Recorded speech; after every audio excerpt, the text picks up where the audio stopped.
Becca, you are hot off the racetrack this weekend, literally the racetrack, Daytona. How are you feeling right now? It was an unbelievable experience. I've watched NASCAR so many times in Daytona, and to be racing on Daytona track was surreal. And this was a triathlon. Yeah. So this is like, we know you for all your marathons and running, and triathlon is a new sport that you're dipping your toes in. It's brand new to me. You know, I was finishing the 50 states this year, and I'm looking for new goals, and I had an opportunity to run Kona.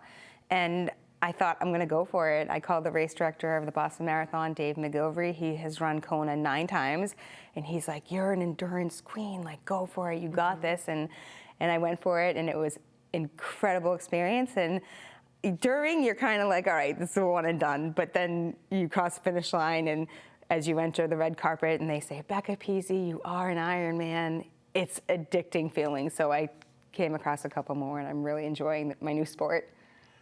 Okay, so many questions there. Your first triathlon was an Ironman? I had a couple of practice ones, smaller ones, triathlons, sprint triathlons, just to get really used to the transition areas. Yeah. And I had all summer to swim at Castle Island and different lakes, Walden Pond, and then I got on my bike and kind of went for it, but the first full was an Ironman in Kona. What was the atmosphere like? Because I think people, like, Kona has such a reputation for being just like the pinnacle, but also this like community. No one does it better than Kona. Yeah. They have every single attention to detail accounted for, and it was amazing to be there. The vibe was a little intimidating because I was like, these people look so fit, and it was, and like, I kind of felt intimidated, and I don't really go into the marathon feeling intimidating. I kind of feel like I belong there, but I worked really, really hard, 3 months of training 2 sports a day. So I was running and swimming, or running and biking or swimming for 3 solid months, 7 days a week. So my mind was prepared, but this was the first time ever it was just the women's race. Well, that was kind of an awesome experience, but I just said, don't worry about everybody else, just do yourself. Just worry about yourself. Yeah. So swimming and biking, which one, is there one that you prefer over the other? Neither. I prefer the run. I'm a marathon runner. The swim happens the fastest, but you're in the ocean, and it's very salty. It's so beautiful. You can see the bottom of the water, and these barracuda fish are just going by, and you're like, this is really, really awesome. A little different from the jellyfish in Castle Island and the grossness, but it was absolutely beautiful. So every time I thought, I'm very lucky to be here. So I just kind of powered through the swim, probably came out like dead last. Like I was like, I did good for me, but it wasn't definitely but I felt like I definitely went my furthest distance, like 2.4 miles is so far. Yes. For a swim. So I was swimming. What I didn't really realize is that you can't, 2.4 miles, you can't see the turnaround.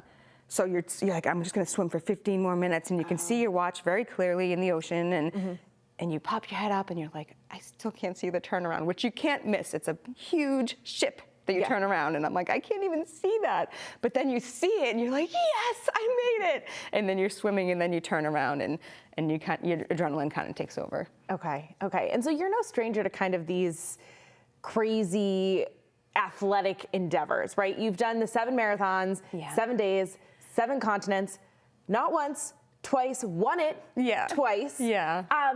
So what is it about these kind of these adventures and these endeavors that excites you? I'm drawn to like the ultimate test of endurance and strength. And my daughter's my biggest cheerleader. She turned 16 today, and she's like, Mom, yeah, you got this, you can do it. And to have her support it means a lot to me. And then all of her friends, I have half of my followers on Instagram is her school, and they're like, Coach Pizzi, or Taylor's mom, you got this, you can do it, we're proud of you. And that makes me feel really special. So I love doing it for them and my daughter, and I love to travel and I love to run. So getting to do these things that I love to do, I feel really lucky.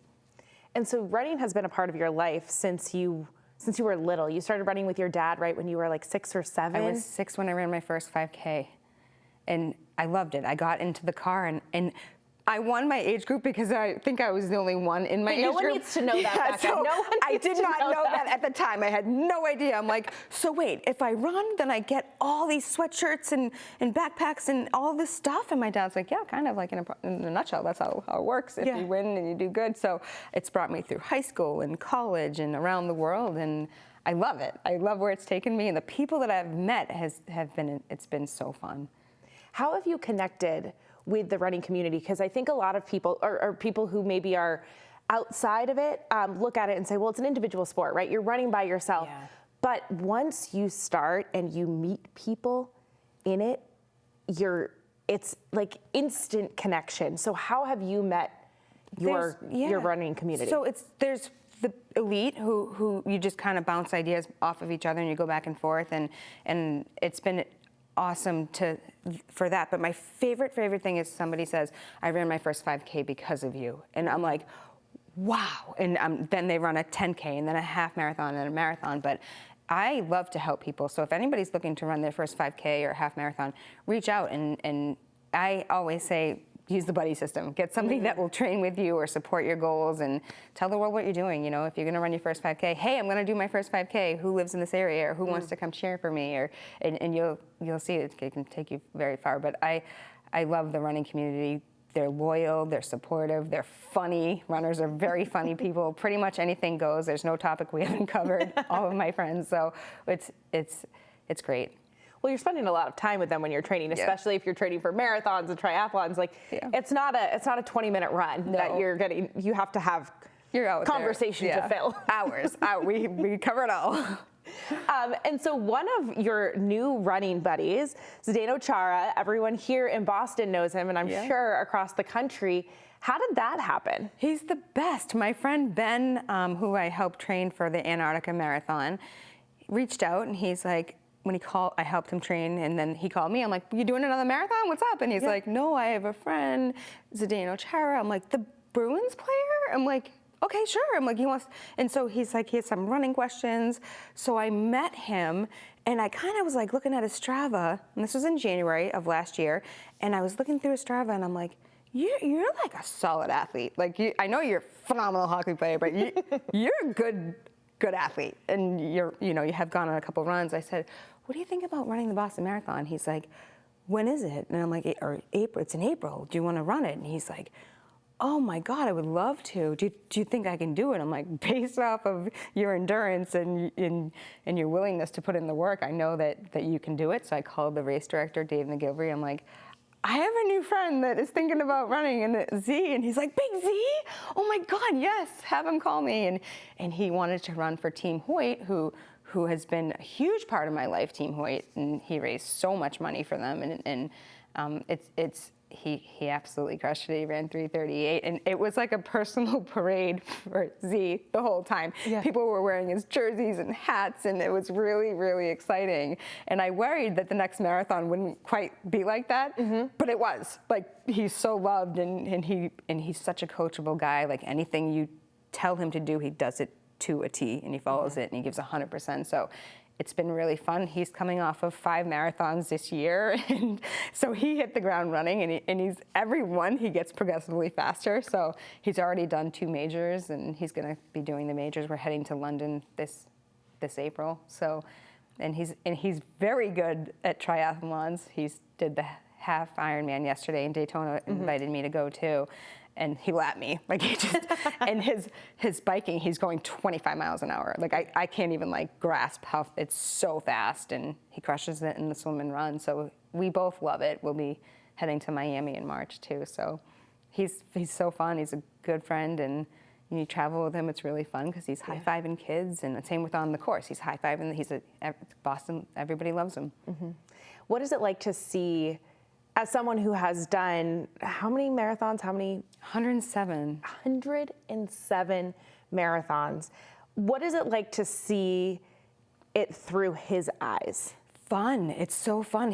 It's the same thing. Like, how can I do this better? Yeah. I want to get faster. How can I do this better? And you incorporate different ideas. And when he crosses the finish line, all of his photos, if you notice, he's like got his hands up in the air, and he's got the biggest smile, and it's really fun to be a part of it. I love that.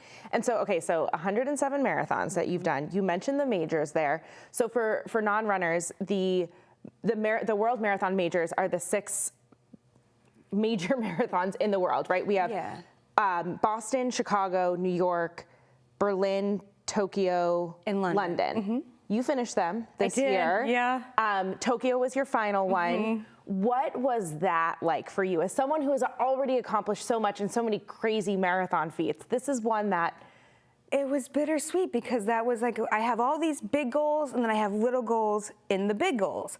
So it was bittersweet, like that's it.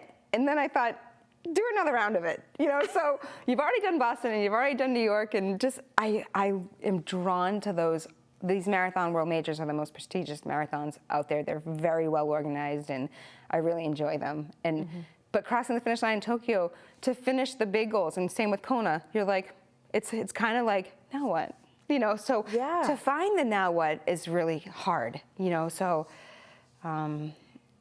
yeah, it's difficult, but you're like, I did it. Yeah. How do you, that is, the marathon blues or race blues or things like that are a real thing. Yeah. You work so hard, you have this goal, then you do it, you're on this high, and then the next day you wake up and you're like, well, what am I doing? Yeah. How do you deal with that? I try and find something right away for the next, even if it's a 5K, a local 5K, that I can just go in and run fast, or I'll choose something, like I just chose Houston this January for something to do. I don't want to be without a goal. I think it's important in life that you have a couple goals to keep you accountable. How do you set those goals? Like, how do you decide? And then do you write them down? Do you put them on a wall? Like, how do you? So every marathon or race that I go into, I have 2 goals. On a perfect day, I'm going to run this, and then I have a backup goal in case that A goal isn't going so well. And that kind of gives me something to do, but I always go for it. Once I start running in the race, I'm like, I didn't leave my daughter. She doesn't travel really well, so she oftentimes to stay home, except for she came to Daytona and she put the medal around my neck, and it made me cry. I was like, wow, she was just so happy to do that. And then for my 50th state, she held the finish line banner with my dad. So I won the race, and I look up and my dad and my daughter are holding finish line tape, and I was like, again, crying. I was like, this is real life. I get to live this life. I feel really, really lucky. That was really awesome. But having goals, setting goals is really important for me, because I don't want to just go into a marathon and say, oh, I'm going to do my best. I need something that I can just keep chipping away at. And it gives you something to do, too.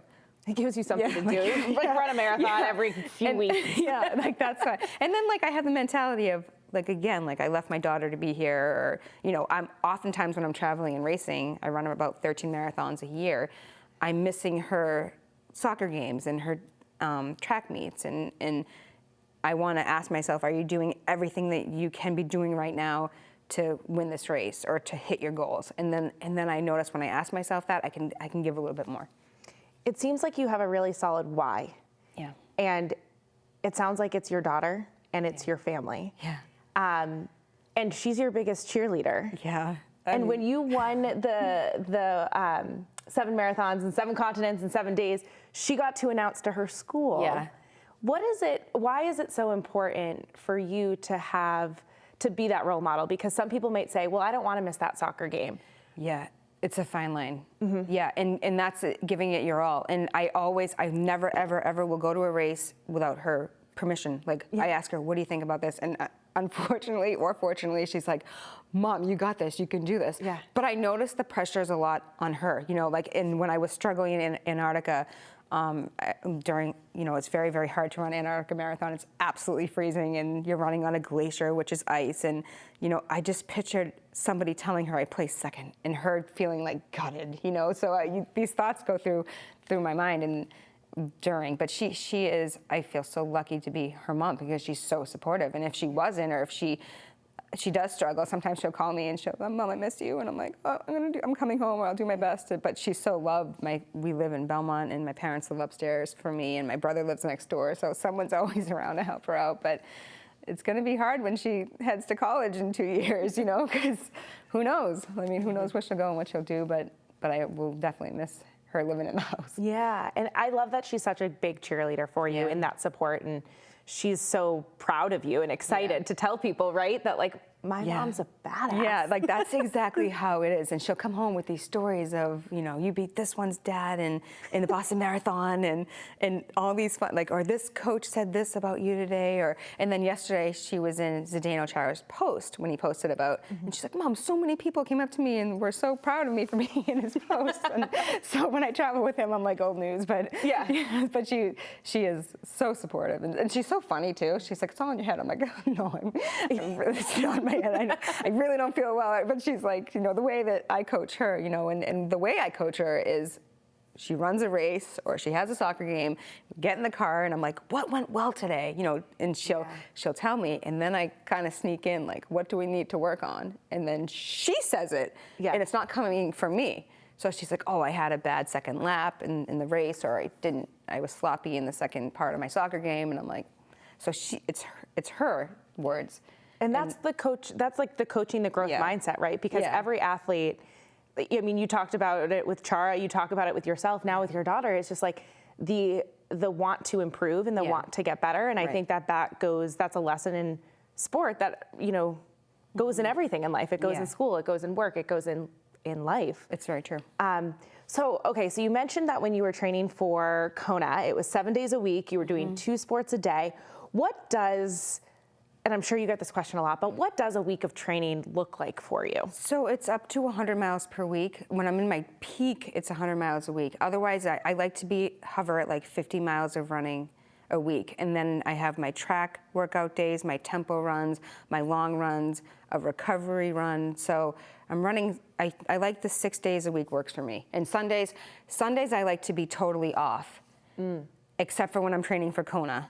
Then you're like, all right, I got a 60-mile bike ride, or I'm biking to Maine, and you have to be creative with 100-mile bike rides. It's very long, so you have to kind of come up with different routes, and then in biking, 3 days a week, Monday, Wednesday, Friday, and swimming Tuesdays and Thursdays, and every day for 3 months, because I had so little time when I was offered the bib that I didn't want to go to the starting line in Kona feeling unprepared. I almost would rather be a little bit tired than like unprepared. So, because I wasn't budging on my Sunday runs, and my friend Scott's like, you got to get over not working out on Sundays. Like that's a huge, long opportunity to run, to get a big solid bike ride in. And I'm like, forever in my life, Sunday was my no work day and my no run day. So I said, okay, I can do this for 3 months.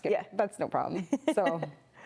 So when you're training, are you doing this in the mornings, midday, in the evening?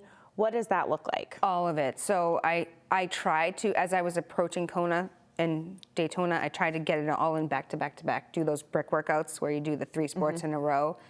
But life happens, you know, sometimes. So Taylor will have to be picked up from school, or something happens, and I coach the high school and the middle school cross country teams, and you have to be done by this time. But I try to like work everything in back to back to back. And being from New England, like the weather sucks sometimes. You know, it's like it's very cold, or it's very, you know, we're approaching. When I'm going to be training in Miami, I have to go on to my bike trainer so that I can just get in a good workout on the bike. But I enjoy it. Like I love it. I sleep well at night. You know, when you're working out so much, I eat a lot of food. We call it second dinner.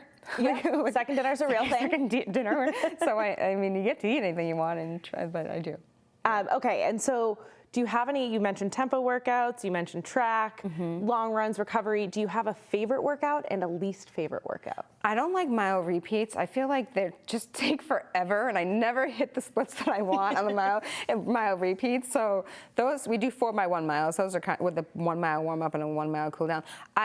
We incorporated, I started the Belmont Track Club, and we have tons of members, and so there's always somebody to run with, and it's totally just free, and everybody runs on Tuesdays and Thursdays, and there's a great group of runners, and we started hills to tempo, and I'm like, why would I want to do that? Like hills and tempo in one run, and it's 10 miles, but it works. So you warm up, and then you're going through the Arlington Hills, and you're doing hills, and then you start your tempo. And that kind of like happens a lot in a marathon. You know, you're warming up, and then you maybe progress over some hills, and then you're like burying as many miles as you can. So that works. That's hard too, but that works. But it's a fun hard? Yeah, it's a fun hard. Like you feel like you cross the finish line, you're like, okay, or you the run and you finish and you're like, okay, well, that was a great training cycle for me. So that's what I like to do that one too. I mean, hills are a love-hate relationship for a lot of people. I mean, in a marathon, they kind of break up the marathon for me. Yeah. One of the things is that being from New England, I can run in any conditions. Like sometimes people can't run in the heat, and they can't run in the cold, but luckily being from New England, it's not a factor. So that's good. And you have the experience of running in Antarctica as well. Yeah. How many times have you run that? 3 times. 3 times. Yeah. So then when you come back to New England and you're running like a typical winter day, is it like, oh, this is breezy? No, because I don't have my gear. I never wear my, I pack it away for some weird reason. I should just leave it out, but I always I love it. Like my Antarctica gear stays in a little box and I'd only bring it out for Antarctica, but when I'm running Antarctica, it's negative 20 degrees. It's absolutely freezing and you're like, I'm never gonna complain about being cold ever again. And then you land in Boston, you're like, I'm so cold, I don't like this. But people are like, I'll never cancel a run. I will never ever cancel a cold weather run because I have the gear. So, but I don't ever run in it. So I'll be like mile 4 and I'm like, I can't feel my fingers. And they're like, where's your Antarctica gear? I'm like, in my bag. Yeah. So I should Tucked start bringing away it out. for another time. I'll probably bring it out. I'll start bringing it about, but Okay, so biggest lesson, what is the biggest lesson that you have learned from your running and athletic? Believe in yourself. I think it's so important.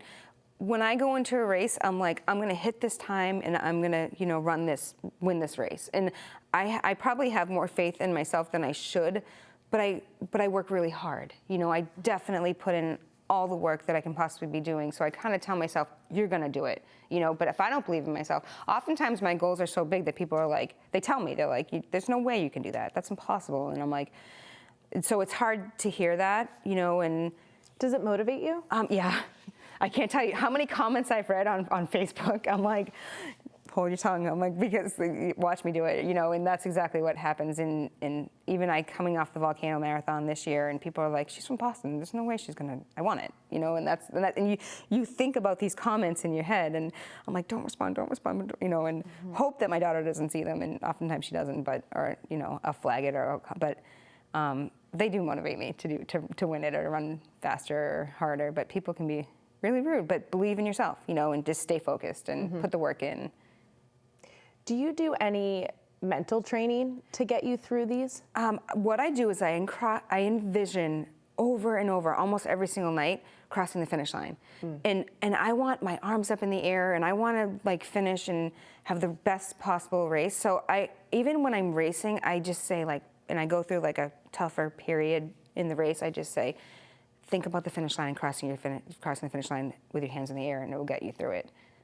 So you think you go almost, you skip the hard stuff, and you just go to that's what I'm going for? Exactly what I do, Okay. yeah. And then if you break up the run, in a marathon, I'll do 10 mile, 10K, and then I break that up a little bit. And the first 10 miles, I'm kind of warming up, and then the second 10 miles, I'm running the pace that I want to be, my target pace, and then everything you have left in the last 10K. It kind of breaks up the thing, but I think it's really important to take chances in life.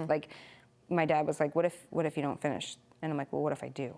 And he's like, okay, go for it. We support you. When I tell my parents my goals, they kind of stress out a lot. They're like, why? I'm like, because I want to be in the Guinness Book of World Records. I want to make history. And you are. Yeah, I am. And you have made history, and you will continue to make history. Right. I have no doubt about it. Yeah, and that's how they are. They're like, and my parents, they're so protective, and and a lot of the stuff that I did, big thing I did was during the heart of ISIS, and so they were wicked stressed out about it, and I was like, I'm protected, I promise you, I'm safe, and I like big goals. There's no problem with that. Yeah. We like big goals too. And I love how you talked about earlier having the big goals, but then having the little goals within them, because sometimes the big goals for people can get too overwhelming. But if you have the little things to chip away. Yeah. So that leads me to, is there anything on the athletic bucket list that you haven't checked off yet? Yeah, definitely the Run Across America. And the world record is 56 miles a day for 54 days. And that's over 2 marathons a day for 56 days. And I'm definitely going to go for it. Probably wait till my daughter's in college. It depends upon where she goes. But that will be my biggest feat. And even to cross America on feet, it's been a dream of mine for 5 years, and I figured, okay, do Kona, which was also a huge goal of mine, and finish the 50 states. So there's almost nothing left. Finish the majors in the 50 states and the Volcano Marathon and run North Pole, so that I can lay it all out on the table and just go for it. But that's going to be really hard for me. But it takes a village, and the people from Boston will be incredibly helpful. And it will be so awesome. I would imagine that there will be people running along with you. Yeah. So it'll be really cool to kind of you've built this incredible community, global community, Becca, of people that will be there to support you along the way. So I have no doubt that you will be able to do this. Yeah, it's fun. I have friends in every single state. Yeah. And so I just want, Dave McGilvery, he's done it twice, and he's like, you got to go for it. You'll do it. And but I'll do it. I can't wait to do it. I think it would be really fun. And again, like, to cross America on feet, I think that would be awesome. Yeah, it would be awesome. So final question, I ask everyone this. Do you have a mantra that helps you get through the hard workouts or when life hits you? It's more like we can do hard things. I crossed the Volcano Marathon, and it was awful. It was really hard, and we can do hard things. And whatever it is, like, in your job, in your family life, and your workout, like, you'll get through it. And when life doesn't go your way and you get knocked down, get up gracefully, and just say it. It's every single time you fail, it's a lesson.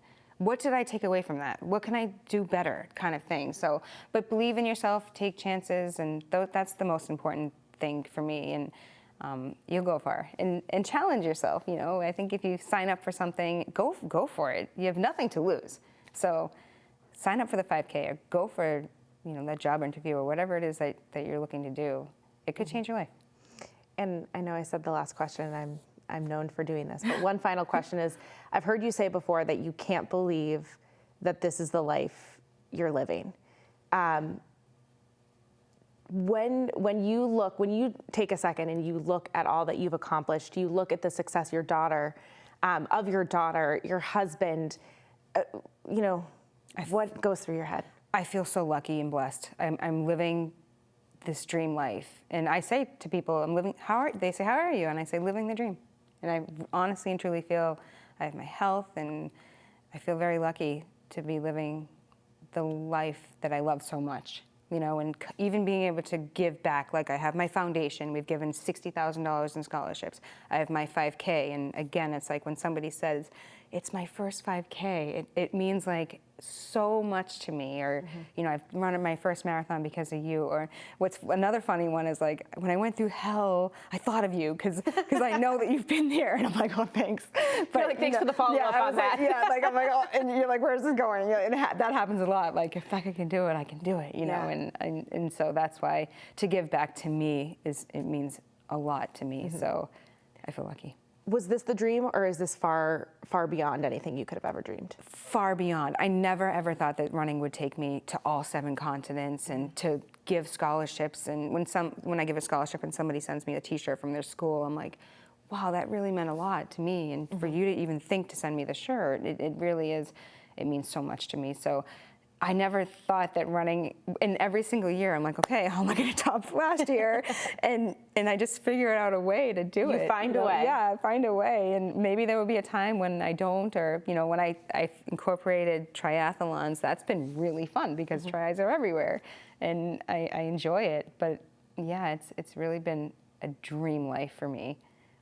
Dangerous, but at times, but that's how I kind of live, YOLO lifestyle. Yeah, I love that. Well, Becca, thank you so much for taking the time today, and congratulations on all of the accomplishments so far and all that's to come. Thanks for having me.